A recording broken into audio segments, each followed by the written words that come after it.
Audio Jungle. Audio Jungle. Audio Jungle.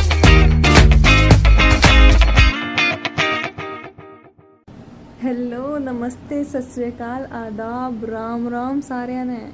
तो आज हम आ गए हैं अपनी नेक्स्ट वीडियो के साथ। और जैसा कि हमारा रिचुअल है, हर एक वीडियो को आप पहचानते हैं एक शायरी से। तो आज की शायरी, बादलों के साए में पर्वतों की बाहों में, बादलों के साए में पर्वतों की बाहों में, रातें यहीं बसती हैं झीलों की पनाहों में। So hello students, my self assistant professor Kajal Rana, department of tourism, आज आपके सामने एक नई वीडियो नए टॉपिक के साथ। आज का हमारा टॉपिक बहुत ज़्यादा इंटरेस्टिंग होने वाला है, जो कि कंपोनेंट्स ऑफ टूरिस्ट प्रोडक्ट्स के बारे में है। कंपोनेंट्स, इसे हम समझते हैं जैसे कि हर एक सेक्टर में, हर एक बिज़नेस के अंदर, कोई भी अगर हम बिज़नेस स्टार्ट कर रहे हैं, उसके लिए हमें कच्चा माल, प्रोडक्ट्स यानी उत्पाद, इन सब की ज़रूरत होती है। उसी तरह टूरिज़्म में भी 5 ऐसे इम्पॉर्टेंट कंपोनेंट्स हैं जो कि टूरिज़्म को कंप्लीट करते हैं। उनमें से अगर एक भी कंपोनेंट रह जाता है तो टूरिज़्म कंप्लीट नहीं होता। तो इसी के साथ हम शुरू करते हैं हमारा एक बहुत इम्पॉर्टेंट कंपोनेंट, जो कि है अट्रैक्शन। अट्रैक्शन मतलब आकर्षण। आकर्षण बहुत से प्रकार से हो सकता है। ये बहुत ही इम्पॉर्टेंट कंपोनेंट है टूरिज़्म का। आकर्षण ही एक ऐसी चीज़ है जो किसी भी पर्यटक को अपनी ओर आकर्षित करती है। यदि टूरिज़्म के कंपोनेंट्स में से हम अट्रैक्शन को हटा दें, तो कोई भी पर्यटक या कोई भी इंसान को किसी भी प्रकार की प्रेरणा नहीं मिलती कि वो एक स्थान से दूसरे स्थान पर घूमने के लिए जाए। Attraction are those elements in a product. आकर्षण उत्पादन में एक बहुत ही ज़रूरी तत्व है, जिसकी वजह से कोई एक पर्टिकुलर डेस्टिनेशन, कोई ऐसी जगह चूज़ कर सकता है इंसान जिस पे वो घूमने के लिए इच्छुक हो। एक आकर्षण किसी के लिए सांस्कृतिक आकर्षण भी हो सकता है, पुरातात्विक आकर्षण भी हो सकता है, ऐतिहासिक इमारतें भी कोई अट्रैक्शन हो सकती हैं, किसी स्थान के पेड़ पौधे, पशु पक्षी, जीव जंतु, ये सब भी एक अट्रैक्शन हो सकते हैं। वहाँ का म्यूज़िक, वहाँ के फेस्टिवल्स, वहाँ के खेल, पहाड़, नेशनल पार्क्स, रिजॉर्ट्स, ये सब चीज़ें एक अट्रैक्शंस हैं जो कि एक इंसान को अपनी ओर आकर्षित करती हैं। आज के समय में ज़्यादातर लोग भूगोलिक जगह पर जाना ज़्यादा पसंद करते हैं, जियोग्राफिकल लोकेशंस पर, और ऐसे आकर्षित स्थान ढूंढते हैं जहां पहुंचना उनके लिए आसान हो। कोस्टल यानी तटीय, इनलैंड यानी अंतर्दृश्य। आज के समय में लोगों को ज़्यादातर ऐसे स्थान पसंद आते हैं जहां पर अच्छी सीनरी हो, अच्छा प्राकृतिक दृश्य है, प्रादर्शीय दृश्य हो, जहाँ की वनस्पतियों को वो जान सके, वहाँ की वेजिटेशन, वाटर, इन सब को जान सके, वहाँ की भू आकृतियों को वो जान सकें, वहाँ की एस्थेटिक और रिक्रिएटिव वैल्यूज़ यानी सौंदर्य संबंधित और मनोरंजन जो भी कार्य हैं, उन सब की वैल्यूज़ को वो जान सकें, और अपने हिसाब से वो देख सके कि वहाँ की जलवायु स्थिति, क्लाइमेटिक कंडीशन कैसी है, वहाँ पर कितनी धूप, कितना तापमान, बारिश, स्नोफॉल, इन सब चीज़ों से संबंधित वहाँ पर क्या क्लाइमेट कंडीशन है, कैसा मौसम है, इन सब चीज़ों के बारे में भी वो जान सकें। तो इसी के साथ अब हम आगे बढ़ते हैं और अपने अगले टॉपिक की ओर चलते हैं, जो कि है टाइप्स ऑफ अट्रैक्शन। अट्रैक्शन के 3 प्रकार होते हैं। पहला नेचुरल मतलब प्राकृतिक, दूसरा मैन मेड यानी मानव निर्मित, तीसरा कल्चरल यानी ऐतिहासिक। सबसे पहला natural attraction. Natural attraction means प्राकृतिक। इससे आपको नाम से ही समझ आ गया होगा, हम बात कर रहे हैं प्रकृति से रिलेटेड जितने भी अट्रैक्शंस हैं जो कि गॉड गिफ्टेड हैं।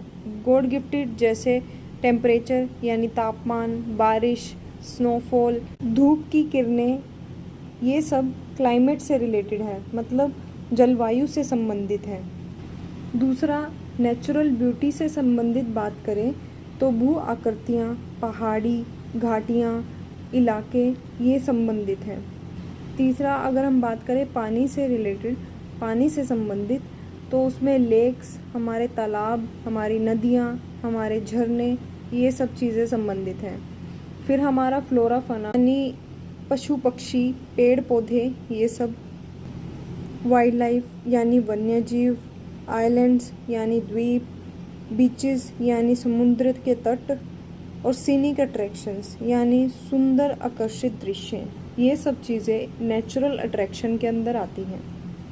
और इसी के साथ अगले टॉपिक पे जाने से पहले हमारा यह छोटा सा ब्रेक के लिए अच्छी किताबें और अच्छे लोग, अच्छी किताबें और अच्छे लोग तुरंत समझ नहीं आते, उन्हें पढ़ना पड़ता है। तो अगली अट्रैक्शन हमारी आती है मैन मेड अट्रैक्शन, जिसको हम मानव निर्मित अट्रैक्शन कहते हैं। ये कुछ ऐसे अट्रैक्शंस हैं जो मानव द्वारा अपने मनोरंजन, फुर्सत या व्यापार के लिए बनाई जाती हैं।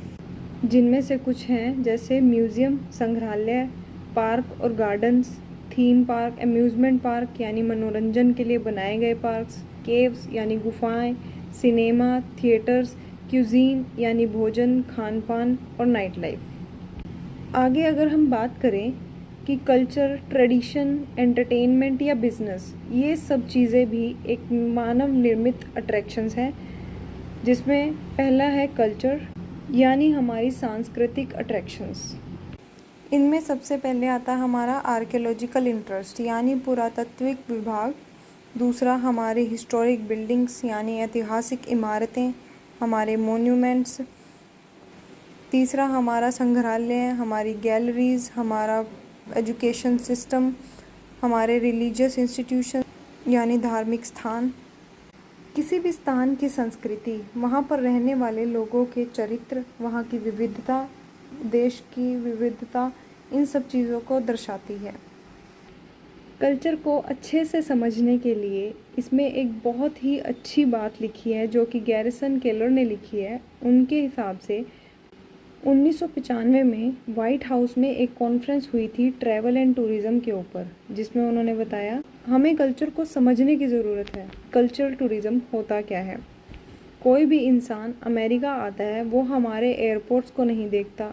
कोई भी इंसान अमेरिका आता है, हमारे होटल्स को नहीं देखता, यहाँ पर क्या मनोरंजन की सुविधाएं हैं उनको नहीं देखता, बल्कि यहाँ का क्या कल्चर है, यहाँ की क्या संस्कृति है, यहाँ का कल्चर लो कल्चर है, मिडल कल्चर है या हाई कल्चर है, इन सब चीज़ों को देखता है। इन्हीं सब चीज़ों से वो अनुमान लगाता है कि मैंने अमेरिका में जाकर क्या देखा, वहाँ की उन्हें क्या चीज़ पसंद आई। अब हमारा अगला पॉइंट है ट्रेडिशनल अट्रैक्शंस। ट्रेडिशंस यानी हमारी परंपराएं। हमारी परंपराओं के अंदर बहुत सी चीज़ें आती हैं। सबसे पहले जैसे पिलग्रिमेजेस। पिलग्रिमेजेस का मतलब हमारे तीर्थ स्थान। फेयर्स एंड फेस्टिवल्स, हमारे त्यौहार और मेले। आर्ट एंड हैंडीक्राफ्ट्स, कला एवं हस्तशिल्प। हमारा पहनावा, कॉस्ट्यूम्स, म्यूज़िक, डांस, ये सब चीज़ें हमारा ट्रेडिशन को दर्शाती हैं।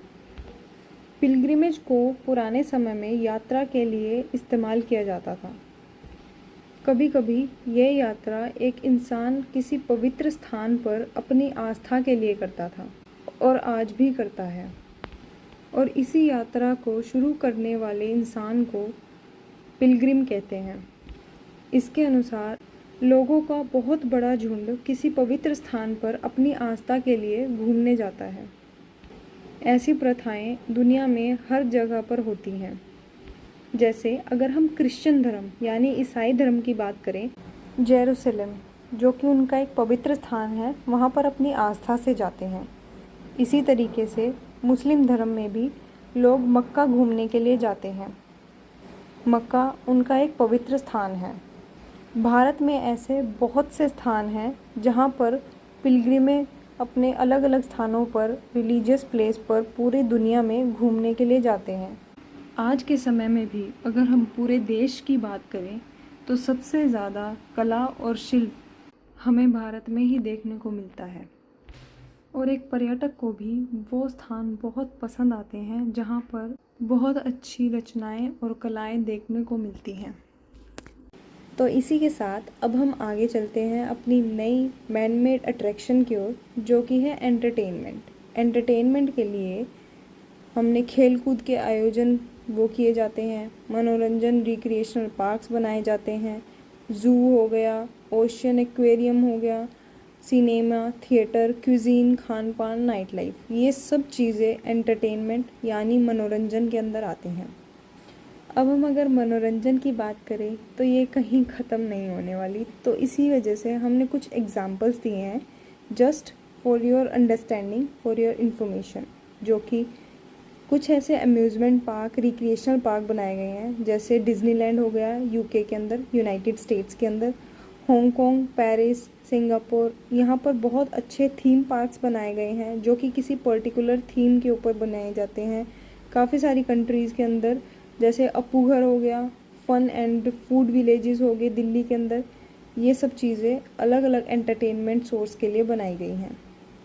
अगली और आखिरी हमारी मैन मेड अट्रैक्शन की बात करें तो वो है बिजनेस अट्रैक्शन, जो कि मीटिंग्स यानी बैठकों के लिए, सम्मेलनों के लिए, प्रदर्शनियों के लिए या फिर कन्वेंशंस के लिए बनाई जाती हैं।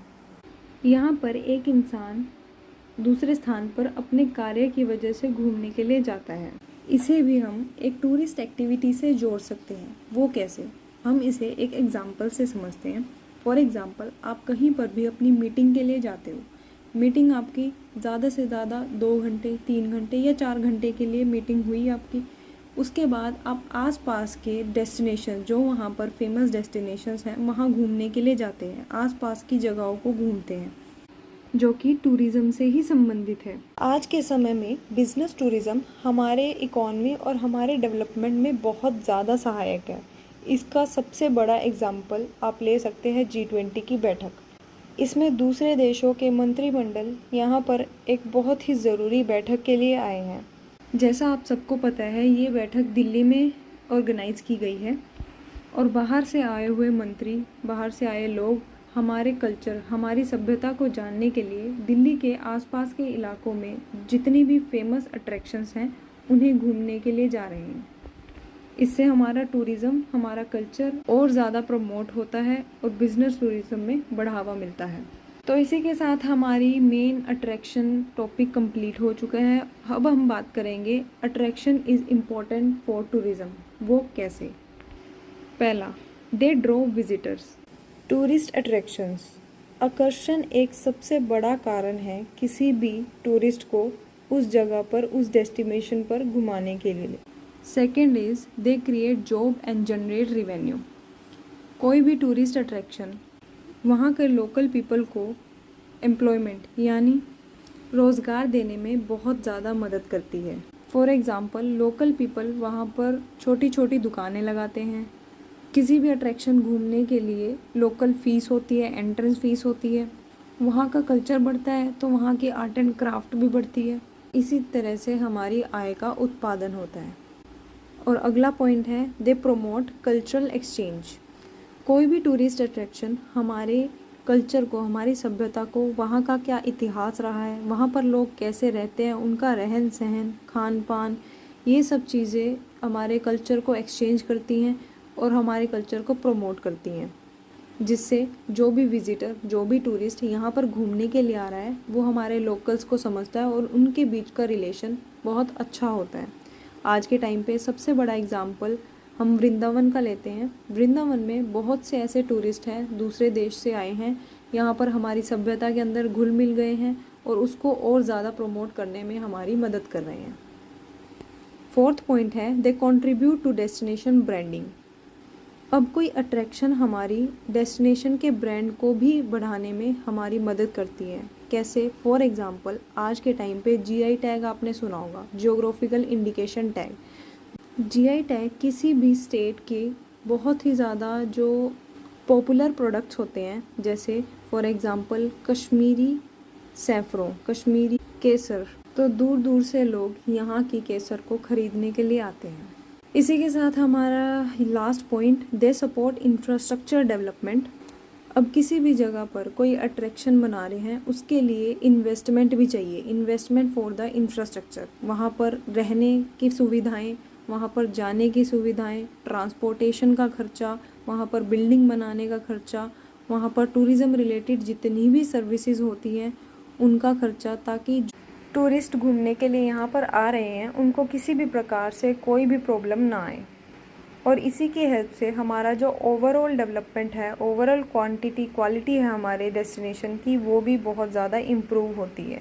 सो इसी के साथ हमारा एक और टॉपिक कंप्लीट हो चुका है, और आई होप आप सबको ये छोटा सा टॉपिक समझ आया हो। आप इसको समझने की कोशिश करें, बार बार रिपीट में इस वीडियो को सुने, एंड आई होप हमारे इस छोटे से एफर्ट से आपको बहुत ज़्यादा हेल्प मिल रही हो। सो थैंक यू, मिलते हैं अगली वीडियो में।